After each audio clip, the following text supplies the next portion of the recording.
എനിക്ക് എൻ്റെ വീട്ടിൽ ചെയ്യുമ്പം കുറേ ലിമിറ്റേഷൻ ഉണ്ട്. ഒന്ന്, നമ്മൾ എത്രത്തോളം പുഷ് ചെയ്യുന്നുള്ള നമ്മൾ തന്നെ ഒരു പോയിന്റ് കഴിയുമ്പോൾ നമ്മളങ്ങ് ലിമിറ്റഡ് ആവും. പക്ഷേ ഇതുപോലൊരു കമ്മ്യൂണിറ്റിക്കകത്ത് നിൽക്കുമ്പോൾ നമ്മൾ ലിബറേറ്റ് ചെയ്തുകൊണ്ടേയിരിക്കും. അപ്പോൾ എനിക്കിവിടെ വന്നപ്പോൾ ആ ഫ്ലിപ്പിംഗ് മെൻറ്റാലിറ്റി വീണ്ടും വന്ന് ഇങ്ങനെ ഒരു ഇൻസ്പയറിംഗ് ക്യാരക്ടർ കാലിക്കറ്റിലേക്ക് വരുന്നത്, ഇത് നമ്മൾ ഹൈപ്പ് ഉണ്ടാക്കി ഇവിടെ ഇരിക്കാനും നിൽക്കാനും സ്ഥലമില്ലാത്ത രീതിയിൽ ചെയ്യണമായിരുന്നു. നമ്മളൊക്കെ ഭാഗ്യവാന്മാരല്ലേ.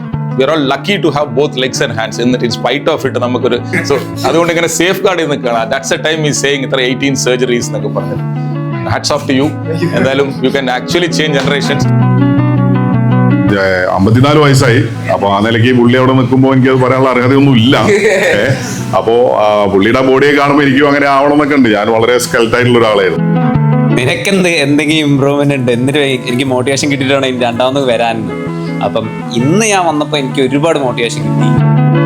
കാലിസ്റ്റിക്സ് എപ്പോഴും ചോദിക്കുന്ന സമയത്ത് ഓൺലൈനായിട്ട് പഠിക്കാൻ പറ്റുമോ എന്നാണ് ചോദിക്കുക. നമ്മൾ ഏകദേശം 30 കൺട്രീസിൽ ഓൺലൈനായിട്ട് ചെയ്യുന്നുണ്ട്. ഏകദേശം 4 വർഷത്തിനടുക്ക് 30 കൺട്രീസിൽ എത്തിയിട്ടുണ്ട്. 30,000-ത്തിലധികം ആളുകൾ നമ്മൾ പഠിപ്പിച്ച് കഴിഞ്ഞു.